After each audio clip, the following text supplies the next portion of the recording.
Hello folks and welcome to Paddock Pass, your pre-race edition for the 2018 French Grand Prix. And I have to say, it is wonderful to be back in French France at Circuit Paul Ricard. It's been 10 years since the French Grand Prix was held last time at Magny-Cours. This is a phenomenal place.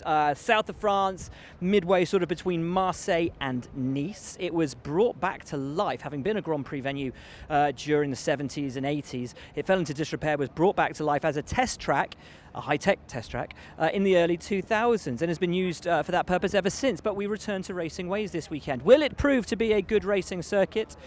Only time will tell. Anyway, for me personally, loving being back. This is one of my happiest places in the world, having spent many years here testing with GP2 over the years. Anyway, right, to the matter at hand, which is, of course, the Formula One World Championship. And Steve, should we start? Look, well, it's there in the background. I was going to ask you to turn around, but it's right there. You don't have to. Mercedes. Now, Lewis Hamilton lost the lead of the World Championship by 1 point to Sebastian Vettel in Canada. The team was expected to bring, or Mercedes was expected to bring, an engine upgrade. They didn't do so. They found a little niggle with the engine and decided to delay its introduction at a race where a lot of other teams introduced their new upgraded power unit. So we thought they'd be introducing it this weekend. It doesn't seem like they're going to. That little tiny issue that stopped them from bringing it in Canada remains. Now, the team aren't giving too much away. They haven't told us whether it's definitely not going to come in this weekend or whether they're going to see how it goes. But if they don't bring the brand new spec engine this weekend, they have to put a new power unit in the back of the car anyway, because the mileage on the number one unit is at an end. So Mercedes will have a new power unit. All the Mercedes teams, we believe, will have a new power unit this weekend, but it is as yet unclear whether that new power unit will be of an upgraded specification. Got it? Great. Here's Lewis Hamilton. I don't know. I think there's naturally, I think we might have I might have one of my new engines this weekend out of my three, which is good enough. It's been the engine that we've used for the first 7 races has been a great engine, and the fresher, a newer version of that is going to be great. It's going to have more power than the one that I raced in the last race, obviously. And so I personally am not concerned. But I think tomorrow or the next couple of days we might have a better understanding of where we stand with that. So, power is not really an issue for us. So Mercedes has been, we've been at the forefront for years in terms of engine development. We've got the best group of guys, best team of guys back in Brackley, Brixworth, and get the two mixed up all the time. But we've got the best team, and they've delivered year upon year upon year upon year. So we are the most successful of this whole era, and we are still competing at the front end. We can't be perfect all the time, but we're always striving to be better and to be more innovative and be the leaders. And so what maybe the others have caught up, it's taken them time to catch up, and there's still some that haven't even caught up. There's only one team really that's really caught up. So, and even for them, it's still a push. So we are continuing to push as hard as we can, and there's a lot of real positive developments coming through for the future. And until then, we'll just keep our heads down and pull together and make best with whatever we have. We as a team have all sat down, and each and every single person been critical of themselves, including me. And we come here determined to each and every single one of us to do a better job. As I said, including me. We all can do better. We can all squeeze more juice out of ourselves and out of the car. And particularly Montreal was not a great, it was a very, very, very average weekend performance-wise. And I think that we've got to make sure that we are in tip-top shape moving forward. So there was some really good meetings afterwards. People were openly critical of themselves, and there was great discussions where the team is able to be open with each other and say, honestly, this could be better, about each other as well. And so, and there's things that I know that I can do better, which I'm planning to do. Losing the lead to the championship is not something that's really on my mind. Not performing at my true potential, that's the hardest thing. So when I'm not performing at my true potential and when the team is not performing at its true potential, that's when it's at. Those other two things, they don't even bear any weight at all. It's really just knowing that we can be better and we're not delivering when we've prepared and we've practiced and we've worked hard, and then you just don't deliver. That sometimes is the case, and in those periods of time is when you learn most. We're only 7 races in, still a long way to go, and for us to all acknowledge that we can do better and know and have the solution in terms of how to go and execute better, I think is a great thing at this stage. No, last night I arrived here from Marseille, and I had my motorbike here, so I rode it around the track, hoping that I wouldn't get caught, and fortunately I didn't. So also I drove here and testing. I did a day with the Pirelli test here last year, so I got to see the circuit. Otherwise, I really like going to new circuits and you know, when you get your first job and that new exciting sensation you get, it's a new discovery. I like to experience that on the racetrack because I've been racing forever, and everything becomes very much the norm. But when you get a new circuit, if you've gone and prepared for it and you've done all the testing and everything, and you lose that, I'm excited about getting in the car tomorrow and it feeling like a new circuit, like a new race that I haven't done, and which it is, but having that feeling, you know, that excitement inside, which I have.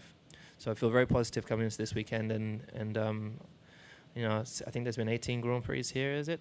And Michael's won like 8 of them or something like that, which is a big figure. But it's now back on the calendar, and I want to be the first one to win it. And so to Ferrari. Wind in the face. That is the Mistral wind. That the Mistral Straight, which runs all the way down that part of the track, is named after. Wicked fast wind. Cooling us down. Temperatures well over 30 degrees centigrade this weekend. It's going to be hot. How's that going to affect tyres? Back to Ferrari. Sebastian Vettel, new championship leader by 1 point. Feeling fairly confident, obviously, coming into this weekend. But how much the problems at Mercedes and the potential non-use of an upgraded power unit, how much is that playing on his mind in a championship that is so tight, is so close, where any small advantage could make the difference? Depends. I mean, I can't speak on their behalf, and I don't know how big the step was going to be or is going to be. If it's a lot of power, then probably yes. If it's not, then probably doesn't make a difference. I think, you know, we're progressing throughout the year. If you look at the car, if you look at the power units, obviously we don't have that many chances to introduce new engines. And even if we had, it's not that easy to make, you know, huge progress. So I would be surprised if it would have such a big impact. Now, as I said, I don't know if that's speculation or that's truth, but I believe they are very strong no matter what. And as I said before, you know, some races, they suit you a bit better for some reason and others don't. For example, the advantage they had in Barcelona, even if they, you know, stay with that engine, with that advantage they had in that race, we can all put a lot of horsepower, a lot of downforce on our cars. We still, you know, would lack pace compared to them. Now, is it only in the car or only in the engine? I don't think so. I think it's a combination of things. They had obviously a great weekend there, and everybody else was a little bit behind. Other weekends been the other way around, so we'll see how it will be this week and then the weeks after that. I don't see a reason why we, you know, should struggle. So I think we should be fine here. But then to know exactly what to expect, I don't know. I mean, I've never properly used this layout that we're using now. I've been here before, but only the short version 10 years ago when we prepared for Monaco. And then I think we had a wet test 2 years ago. So we'll see. Yeah, looking forward to get on the track, see how it feels. It's not an easy one. It's not that easy to find your way around because many places look the same. So we'll see. Seb, tell us what's the feeling in the team. Canada was an important race. You hadn't won before that since Bahrain in April. What did it do? So long. What did it do for the team, and what's the feeling in the team about the next few races? Well, a lot of races coming in the next couple of weeks, but generally I think it's positive. Obviously, if you look back and you look, I think the big picture, we had 7 races, we won 3 out of them, so it's not bad at all, I would say. And the fact that we've been competitive in most of them, I think, makes us quite confident for the next races. I think it's normal that some races you find yourself a bit more competitive than others. Probably you can pick Canada versus Spain. Let's say Spain probably was our least competitive race. But, it's normal to have ups, it's normal to have downs. But for sure we're working very hard to have more ups than downs. Then I think it's wise to go step by step. So we have the race here. Even though there are a lot of races coming, I think it makes sense to stick with, our head stick to this race here. And then once we're done, we move on. But for here, to be honest, I don't know what to expect because the asphalt is new, the track sort of is new for all of us.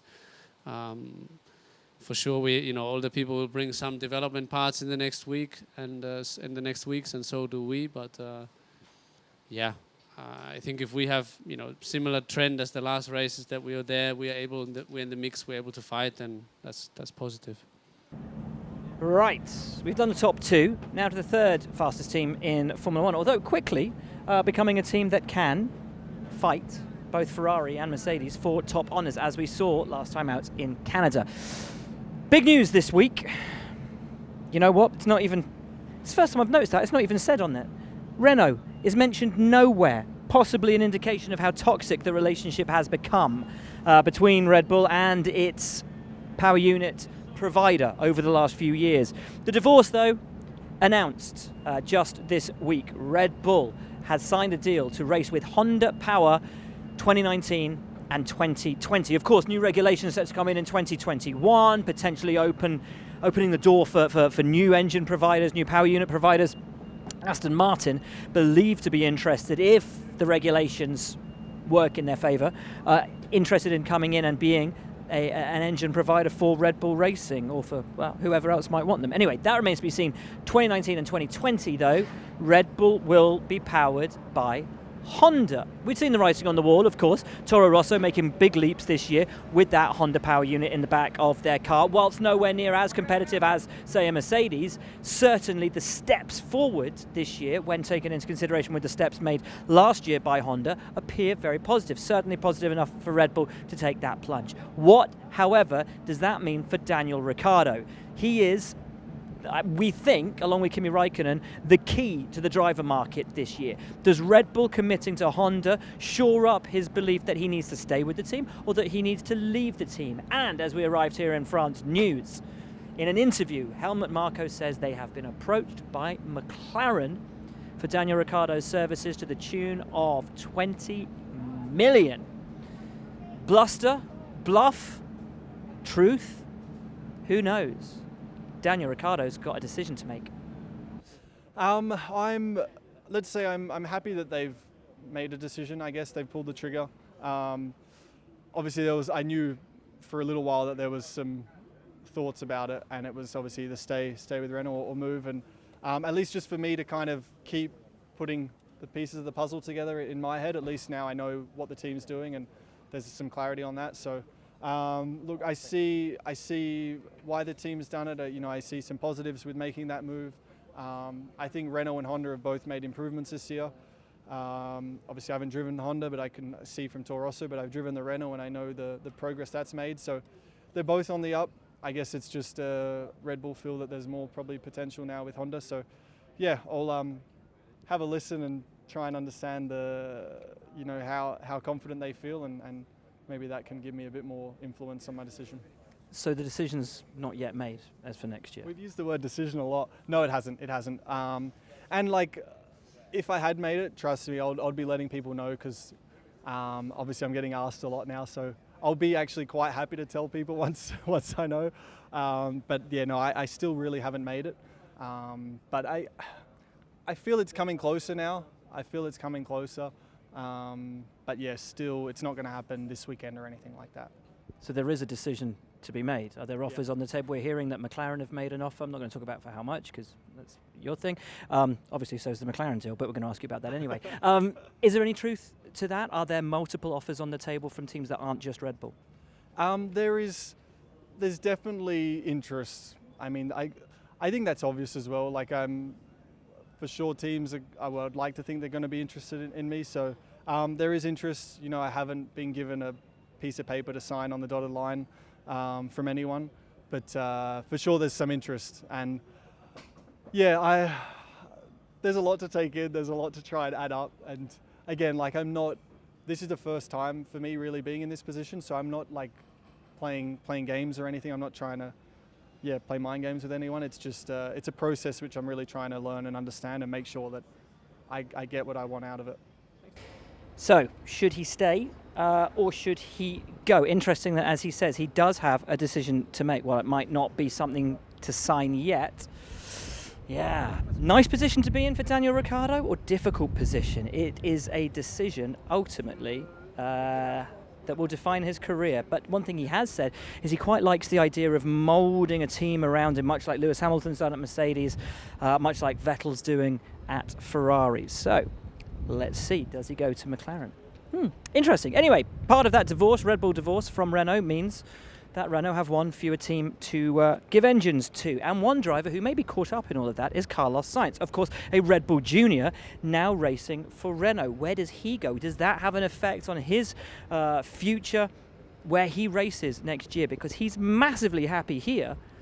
But if Red Bull want him back, and if Daniel Ricciardo goes elsewhere, well, he could be drawn back to that team, and ultimately with Honda power. Some drivers, the older ones, have never raced here. They might have tested, but they've never raced. You've raced and won at this track. Does that help? Well, I have pole position already. And they don't. No, in F1, I think we are also good that in 5 laps, doesn't matter who knows the track, who doesn't. In 5 laps, everything is back to even. It's changed a bit, though, hasn't it? It looks very different. It looks a bit different. Some corners, some angles, like turn 1, turn 5, turn 15 have changed a bit. They've made them wider. They've lowered some curbs. They've resurfaced. They put some strange paper on the tarmac that is really grippy in some areas. Go and have a track walk and you will see. And so it's changed a bit, and it's gonna make things a bit more interesting, I think, this year. High temperatures as well. How do you think it's going to affect you guys this weekend? Let's see. You know, an ultra soft, super soft tire on high temperatures, black tarmac like this one, with some resurfacing going on. It's gonna be interesting. 1 stop, 2 stop, not sure yet, but it's going to be something to evaluate tomorrow. And good overtaking spots, maybe a bit too wide open in general, the track, but trust me that there are corners here that are pretty interesting on a Formula 1 car. Now, news over the week, everyone had been expecting it for a while, but the divorce between Red Bull and Renault. You're a Red Bull driver, but you're racing for Renault. When the divorce is done and the dust has settled, are you going to go and live with mum or dad? Good question. I don't know. It doesn't really affect me. I think this broken marriage, let's call it like that. I think it doesn't really. I think last year it did. I think my future depended in a lot of engine deals. I don't think this year my future depends on an engine deal. I think it depends more on the driver market and what happens in Red Bull. But I'm still focusing what's going on this year, and I think next year will evolve. This year will evolve, and we will end up knowing soon what will happen with me. Tell me, is this a circuit that you've raced on, tested on? How well do you know it? Yeah, I tested here a long time ago with the World Series. And I did, obviously, I think 4 days last year with the Renault. So, yeah, I mean, it's quite a well-known track, but honestly, when we did a track walk in the morning, they have changed it quite a bit. So it's a bit strange feeling, because you kind of walking in the place you feel like you know very well, but then you come to the corner which looks like it's like you know it very well, but actually it's similar, but it's not exactly as it was, so it's a bit strange. That's interesting. Which corners have they changed? Because obviously it's Ricard. We know it's got many different variations, and they changed it like that, but they've actually changed. Yeah, like last year I drove exactly the same layout as we're gonna use in Grand Prix, but like turn 1, turn whatever 3, 4, 5. It's so, you know, some bits are almost identical, some bits are not, but it's just, you know, strange impression when you walk down on the main straight. You look into turn 1 from the far, and it looks like identical to last year, but actually you come closer and you look in the corner, it's actually different, and that's quite strange feeling. What have they done? Is the angle of the corner different? Have they just brought the curbing in, or? Yeah, just different layout of the curb. Somewhere they opened up, somewhere they closed it. So it's, yeah, I mean it is a bit different. It looks a bit different track. Also with the curb, somewhere it looks like it can take more, somewhere probably not, and it's just, I don't know. We'll see. Will this be one that suits you guys at Williams? Yeah. Do I take that as a no? To be honest, I really want to wait and not to say this, but for sure, like with the weather, with the type of asphalt they have here, with the combination of and layouts of the corners they have here, it's going to be our guys, really. Sauber's positive start to the season continues mainly because of that guy with his back to us, Charles Leclerc, standing right there. There you go. That's why they pay you the big bucks, Steve. It's a beautiful shot right there, isn't it? Sorry, didn't make that too easy on you. Right, we're going to talk to Marcus Ericsson today, though. He keeps on getting into Q2, and from that, it's scoring points. Marcus, the big issue for him right now seems to be breaking through into Q2. His pace looks good, particularly his race pace looks good. It's just that vital element of qualifying that appears to be lacking for the Swede right now. Yeah, it's a fine line, you need to balance it out so it works on both, but I think for me lately we've sort of haven't really got the sweet spot for me the way I want it. So for this weekend, like I said, we've analyzed it a lot and gone back quite a lot on settings and set up to more where we were in the beginning of the year when I was more comfortable in the car. So hopefully that sort of going back a bit with setup and settings will make the car a bit more comfortable for me to drive, and I will sort of regain my confidence, especially in qualifying. Spent a lot of time here in the GP2 days. Happy to be back. Yeah, it's been a long time. I think 2010 was the last time we were here, but yeah, it was always a lot of testing here in GP2. So yeah, it's a nice place. It's lovely here, and I think the track as well is it's a quite special track with some difficult corner combinations, some strange corner. I'm thinking more about 11 and 12, which is very long corners. So I think as a driver you can really make a difference in the way you drive here. So that should be interesting to follow throughout the weekend. And so too McLaren. Now, the Daniel Ricciardo rumour is really interesting because if they want Daniel Ricciardo, and it's an if, big if they want Daniel Ricciardo, who are they replacing, Fernando Alonso or Stoffel van Dorn? And what happens to Lando Norris? Are Fernando and Stoffel off? The reason we're asking whether Fernando's off or not is because Fernando Alonso is now a Le Mans 24 Hours winner. Kazuki Nakajima, Sebastian Buemi, and Fernando Alonso brought that number 8 Toyota home to win at Le Mans, finally for Toyota. Huge achievement for them, for Fernando, for Kaz, and for Seb. But what does that mean for Fernando's Formula One future? He's now won 2 legs of the Triple Crown. Only the third remains, that's the Indy 500. Does he do a full assault on IndyCar next year? Will car number 14 have just 14 races left in Formula One? I reckon so. I think we're now into the twilight of Fernando's career. Only he knows, though. Only he knows what he's doing next year, and it would be sad if we lost him. Anyway, here is Fernando talking about Le Mans and other things. A massive achievement for him, and I'm sure, although he's probably heard nothing but Le Mans, Le Mans, Le Mans, Le Mans all week, something he's not going to tire of hearing for a while. Yeah, a lot of times, and yeah, thank you. It was definitely a great experience, and extremely happy, proud. I received a lot of congratulations from many friends here in the F1 paddock, and it makes me even more proud. That a lot of people seems happy for my win, and let's see if we can repeat some of that feeling and that success here in the next 3 weeks. And unfortunately for you, with a win means that the Triple Crown then gets questioned constantly. Are we going to see you in Formula One next year? We'll see. I think I will make my mind probably after summer. Definitely Formula One is still my world and my passion, but the Triple Crown is a very attractive target as well, and in the modern era of motorsport we forgot a little bit these multidiscipline challenges, and I think I'm happy to lead this way now. Back to work this weekend. What's it like to have the French Grand Prix back on the calendar? It feels great. I think I grew up watching the French Grand Prix on television. I joined F1 in 2001 with the French Grand Prix on it, and now being back here, I think is good for the sport. We have a lot of supporters in in France, and Paul Ricard seems a perfect venue to go back to the French Grand Prix. So we just need to put a good show, have a clean and a good Grand Prix, not many traffic and things like that on Sunday, hopefully for the fans, and as I said, enjoy the race.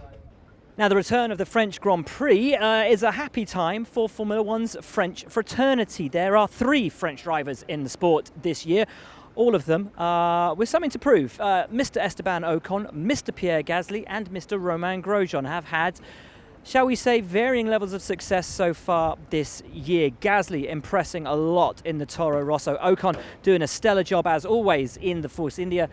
Grosjean's not had it all his way in the early running this year, hoping to make amends though as he returns home to France. I'm very happy to be here, and I think it's been an amazing organisation, and very much looking forward to the drivers' parade and hopefully a good race. And it's been a tricky start to the season, but this could really be a good turnaround for you. A positive place, your home Grand Prix. Yeah, exactly. I mean, the luck hasn't been on my side since race 1, but I feel like this weekend could be a good one. And no groundhogs? No, there's none. I've just checked with all my friends and told me there's none here, so we're safe. Yeah, like I say all the time, the first time I saw a French Grand Prix was 2006 Magny-Cours. I was in the grandstand, so far away from the action, just watching the track, and I was more than enjoying. I was dreaming of one day being able to race in front of my home crowd, and this week it's gonna happen, and tomorrow it's gonna happen. So I'm more than happy, and the smile is on my face for a very long time. And not just that, you've had a brilliant start to the season as well. So what a time to be doing it, when you're on a high. Yeah, so far we are having a good last rounds, so pretty happy with those. Hopefully it's going to be the same this weekend. Hopefully we are going to be even improving, so let's see. No, just amazing, amazing to have the French GP back in the calendar.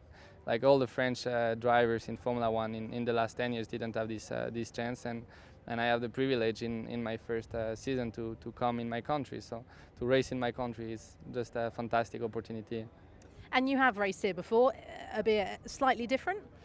Yeah, with slower cars, but I did go on the top step. I won in Formula 4, Formula Renault 2 liters. I did pole position in 3.5. So no, it's a track I really like. I had good success here. So hopefully I can make it one more on Sunday and get a really good result.